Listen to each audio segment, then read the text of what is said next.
Hello and welcome to the History of Africana Philosophy by G.K. Jeffers and Peter Adamson, brought to you with the support of the King's College London Philosophy Department and the LMU in Munich, online at historyofphilosophy.net. Today's episode, Double Jeopardy, Black Feminism. Different kinds of problems call for different kinds of solution. Sometimes you can break down a big problem into smaller, hopefully more manageable problems. Say you're trying to fix up a car that's in bad shape. You'd go about this by repairing each part, one after another. The carburetor, then the brakes, then the thingy with the coolant inside, and then, well, that's all the car parts we could think of off the top of our heads, but you get the idea. Very different, though, would be the approach needed for a task where Chike and I have more expertise, understanding a difficult philosophical text. Here, you can't just try to understand each sentence, argument, or paragraph on its own, because your reading of one part will affect your reading of another part. Ideally, you want to find an interpretation that provides consistency across the whole work. Or if you prefer a more down-to-earth example, say you're adjusting the seasoning in a stew. If you add more spice, you might want to add less salt. In cases like these, you need to keep an eye on the big picture and understand how everything hangs together. Many have thought of the plight of Black women as a problem of the first kind. Black women are, of course, Black and suffer from racism, and they are, of course, women, so they suffer from sexism. So the way to improve the lot of Black women is to work for equality in these two separate spheres, race and gender. Sometimes it has seemed that the chief question is not a conceptual but a tactical one, whether it is more urgent to fight for racial or gender liberation. As we saw many episodes ago, figures like Frederick Douglass already considered this dilemma at the end of the 19th century. Up to the middle of the 20th century, more attention was directed towards the uniquely parlous state of Black women, especially those of the working class, subjected as they are to overlapping forms of prejudice. Remember how Claudia Jones spoke of triple oppression and super-exploitation. But even this language suggests that the problem is an additive one. Working class Black women are oppressed because of racism, sexism, and capitalism, so that their overall problem can be broken down into three sub-problems. It seems fair to say that Jones also offered a one-size-fits-all solution to deal with all three problems at one stroke, namely the introduction of socialism.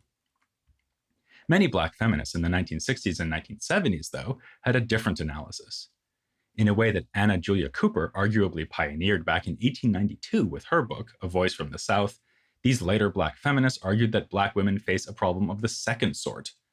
They are in a very special predicament of their own, and there is no reason to expect that a simple combination of efforts toward Black liberation and women's liberation could ever be sufficient to rescue them from that predicament. For this reason, building on the legacy of older Black women's organizations like those we discussed in episode 63 with interview guest Brittany Cooper, these new Black feminists banded together to form organizations of their own, collaborating on the activist front and generating a prodigious outpouring of intellectual work. Note that we say new Black feminists. After all, this is not our first look at Black feminism. We've repeatedly addressed previous subjects as Black feminist thinkers and activists, going back way past Claudia Jones and even Anna Julia Cooper, all the way to Maria W. Stewart's speeches and writings in the 1830s, which we discussed in episode 44.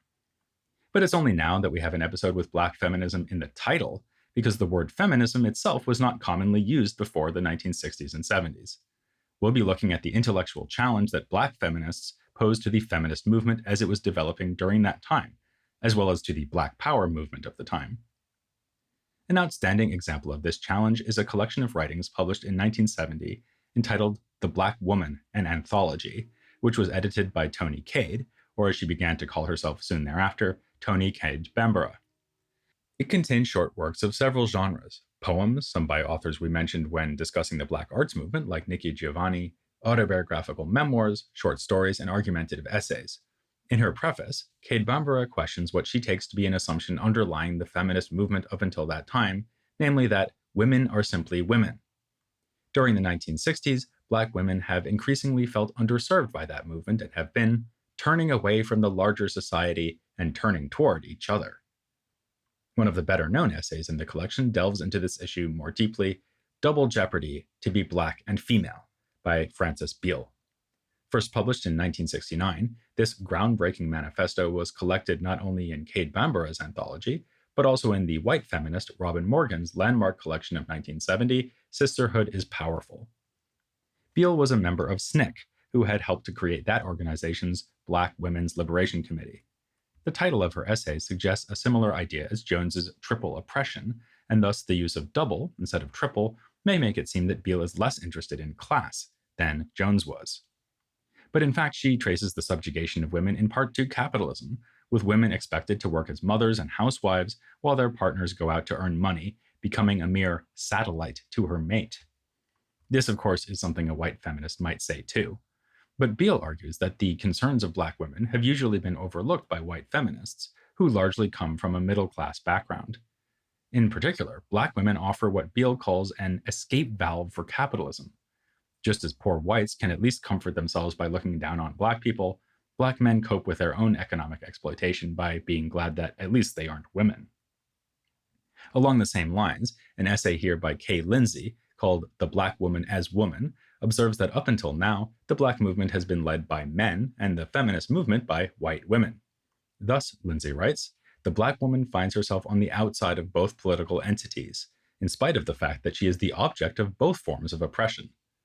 The same point was made in the title of another collection, published a bit later, All the Women Are White, All the Blacks Are Men, But Some of Us Are Brave. The point being that Black women must be brave, having been ignored even by the two great liberatory movements of the day. Black feminists insisted that white feminists could not presume to be addressing the issues of Black women with their efforts to face the oppression that they, as white women, faced. White women have greater access to middle-class luxuries and greater social capital, and have a place in the ideal family unit. Black women often do the dirty work for such families, and are seen purely in the terms of what physical labor they can offer. As Lindsay puts it, stereotypes and expectations of the Black woman see her as nothing more than a body, without the inducements offered her white counterpart. While white females are sexual objects, Black women are sexual laborers. Another striking essay of this time, one that did not appear in Cade Bambara's The Black Woman, is Linda LaRue's The Black Movement and Women's Liberation. LaRue was a graduate student in political science when her piece was published in the May 1970 issue of The Black Scholar, an important outlet for Black intellectual work founded the previous year. We find in this piece a particularly stern critique of white feminism. LaRue mocks talk of oppression by the sort of white women who pronounce themselves sick and tired of Playboy foldouts and of Christian Dior lowering hemlines or adding ruffles. She admits that white women are suppressed, prevented from achieving their full potential, but this is very different from being oppressed, as Black women are. White women are simply not immiserated in anything like the same way. So she expects little or nothing from the white feminist movement. After all, white women have never shown much concern for the situation of Black men, so why would they be helpful allies for Black women? LaRue mentions something else that comes up a lot in Black feminist writings of this period, namely a government report on the Negro family, produced by Patrick Moynihan for the Department of Labor. Moynihan would later become a senator, but probably not with the help of many votes from Black women. His central contention was that Black families are, unlike white families, matriarchal, something that could be traced all the way back to the time of slavery, when Black families were regularly split apart with children often not even knowing their fathers. The powerful place of mothers and wives, according to Moynihan, imposes a crushing burden on the Negro male. This leads to a disempowerment of Black men, to the birth of children outside of wedlock, and ultimately to widespread poverty. Black feminists, understandably, were affronted by being told that their supposed power, and not, say, their oppression by white power, was the root cause of problems in the Black community. But even more outrageous was that many Black men seemed more or less to agree with Moynihan.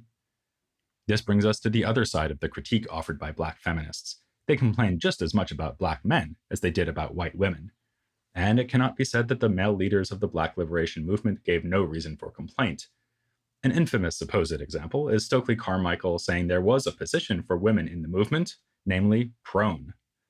The attribution of this sentiment to Carmichael is, in fact, a misrepresentation of a moment in which he was doing a sort of comedic bit.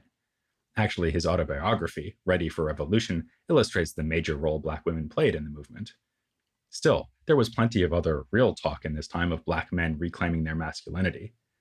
Actually, we mentioned an example in episode 101 when quoting the remarks of Ossie Davis at the funeral of Malcolm X to the effect that X represented our living Black manhood. And we're not the only people who have quoted this line. It appears in one of the most controversial works of the Black feminist movement, a combination of memoir and polemic called Black Macho and the Myth of the Superwoman by Michelle Wallace. This book appeared in 1978, 3 years after Wallace's essay Anger in Isolation was published in The Village Voice. There she told of how she found herself liberated by feminist ideas, only for these newfound freedoms to be taken away once she joined up with the Black nationalist movement. Her uncompromising message is this: the Black man has learned to hate himself and to hate you even more. And she links the problem to the heedlessness of white feminists, who are more eager to draw parallels between their own subjugation of women and the racial subjugation of Black men. Since Black men are fellow victims, white feminists give them a pass when they mistreat Black women and expect these women to be housebound drudges, supposedly in the cause of the revolution.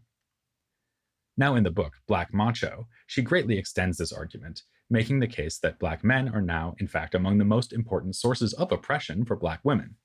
Black men see racial liberation as a quest to undo their own emasculation, something they will achieve through access to white women sexually and the systematic subjugation and suppression of Black women. Wallace's harsh diatribe was no doubt intended to be provocative, and if so, it worked. In 2015, even her mother, the artist Faith Ringgold, would write a critical response to Black Macho. Closer to the time of its publication, Robert Staples published an article-length reply in 1979, so a year after the appearance of Wallace's book. It begins by speaking almost nostalgically of a not-so-distant time when it could safely be assumed that the Black man was certainly in no position to be sexist, whether he wanted to be or not. He groups Wallace together with Ntozake Shange, famous for her critically acclaimed choreo poem, For Colored Girls Who Have Considered Suicide When the Rainbow Is Enough. This is a very complex theatrical work, which Staples mentions here because Black men are depicted committing heinous acts, from rape to infanticide. Staples mounts a kind of defense for Black men, whom he portrays as being victimized by a white-dominated capitalist society. In a bold reversal, he intimates that Wallace's book is right-wing propaganda because it ignores the pernicious effects of capitalism. As we've seen, this was certainly not an omission in Black feminism more generally, but it is arguably a relevant point as concerns Black macho in particular.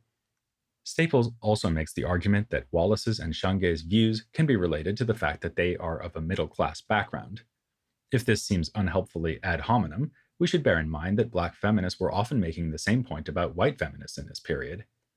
Ultimately, though, Staples' main charge, or even lament, is that Wallace and Shange are undermining racial solidarity.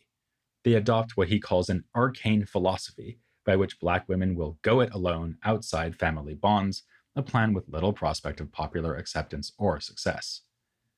But, arcane or not, this was indeed a philosophy many Black feminists were embracing at the time.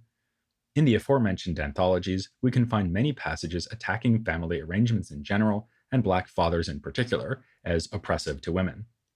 The Black Woman includes a darkly hilarious memoir by Joanna Clark, called simply Motherhood, telling of her struggles to stay afloat financially with no help, or, in fact, considerable hindrance, from the father of her children.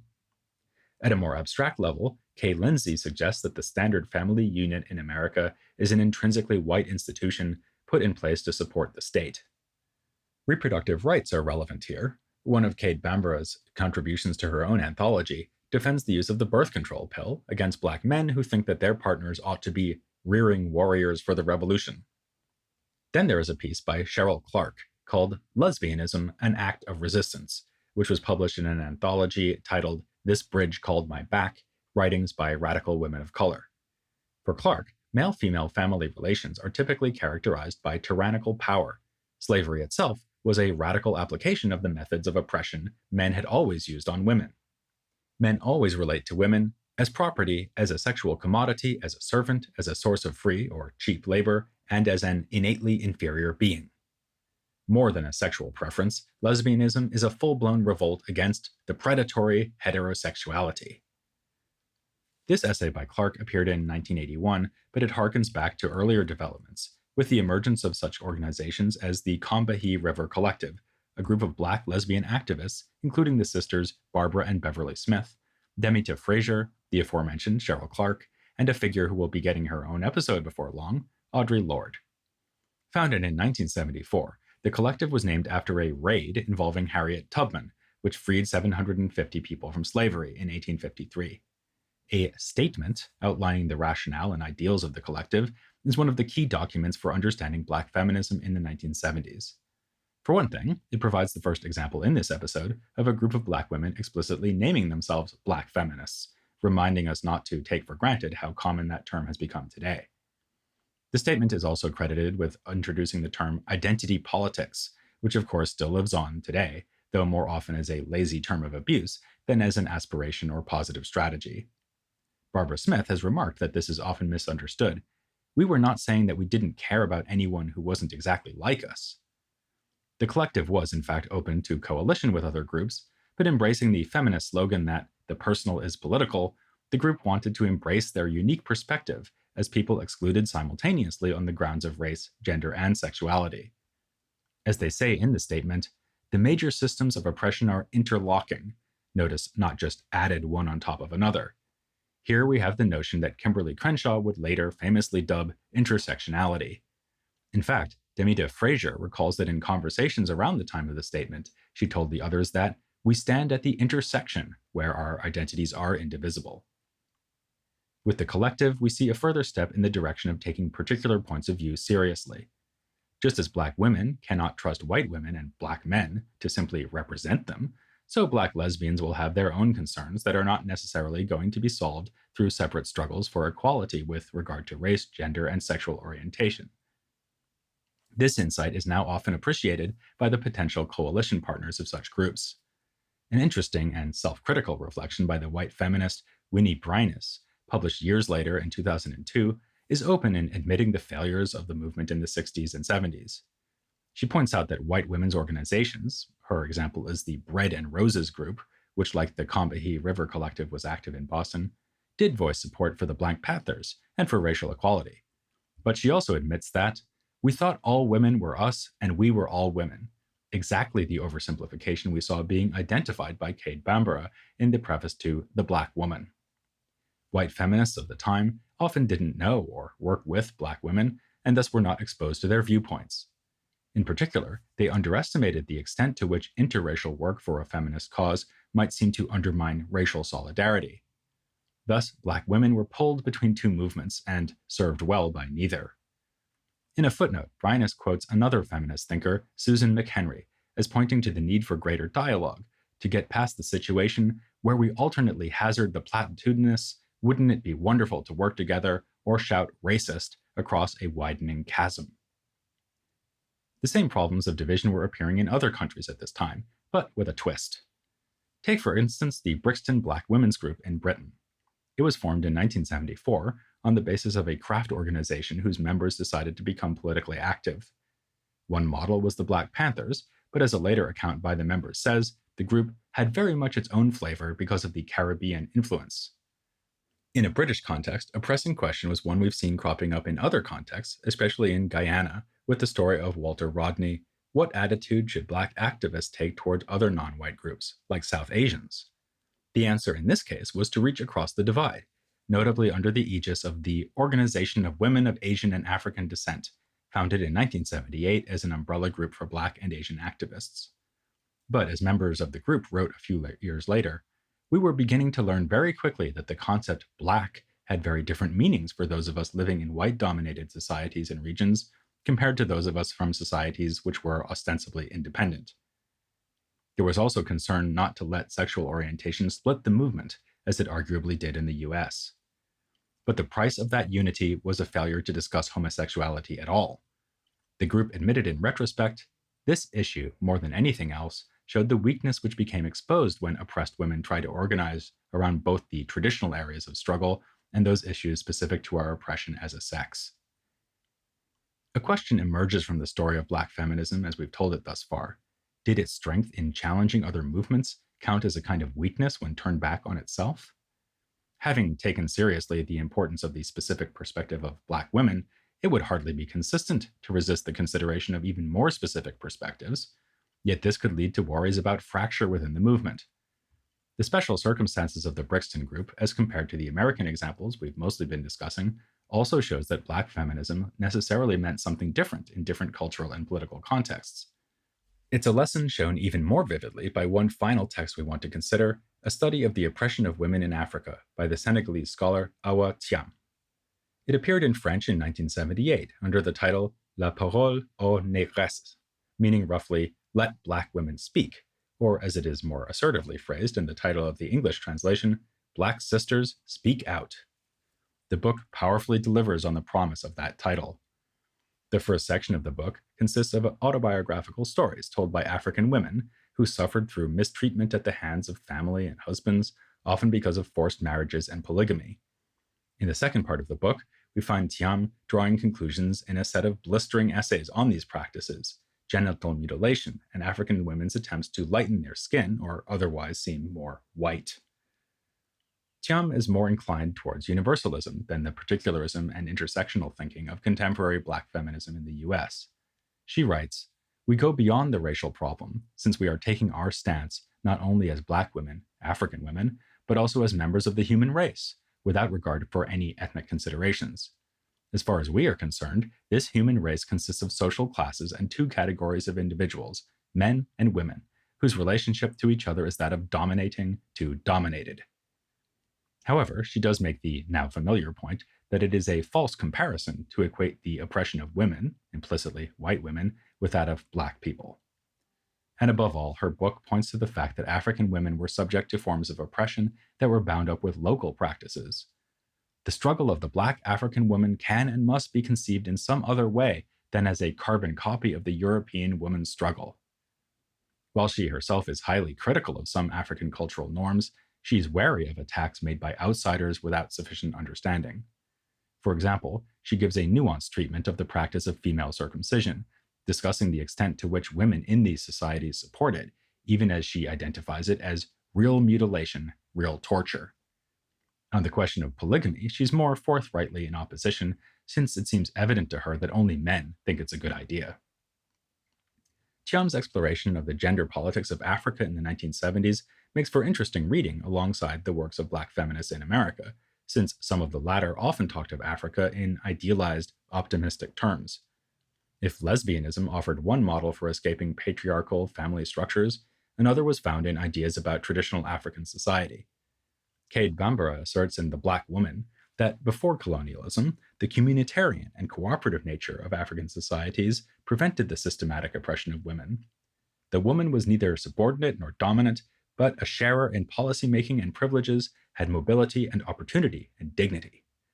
Mary Ann Weathers, in her pioneering 1969 piece, An Argument for Black Women's Liberation as a Revolutionary Force, goes even further. She says that in African tribes, households, let alone heads of households, are non-existent. And you'll remember that way back in episode 22 of this series, we talked about scholarship that associates African culture with a relatively egalitarian role for women. Awa Thiam seems to pour cold water on all that. She does not associate the most sexist and oppressive aspects of Africa in her own day with colonialism, and says bluntly that it is a myth that African societies are matriarchal. Families may be matrilineal, but that's not the same thing at all, and in fact, women in Black Africa have, she argues, no real power. To state the obvious, all these debates are still with us today. There are real and important empirical questions to be sorted out. How, in fact, do Black women, Black men, and white women compare socioeconomically? Which historical societies, in Africa or elsewhere, might offer us models for less exploitative family relations? Then there are important questions of tactics.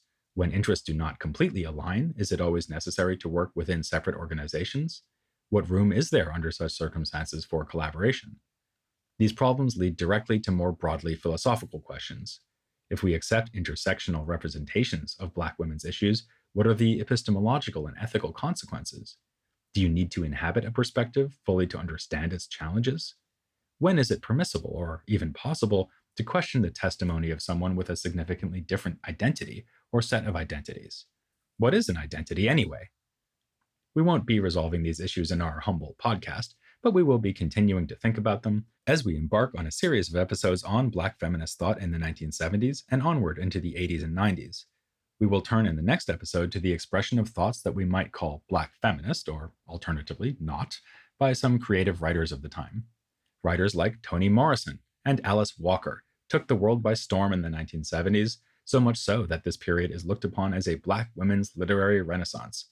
So, what more reason could you need to listen? You're off your walker if you missed the next installment of The History of Africana Philosophy.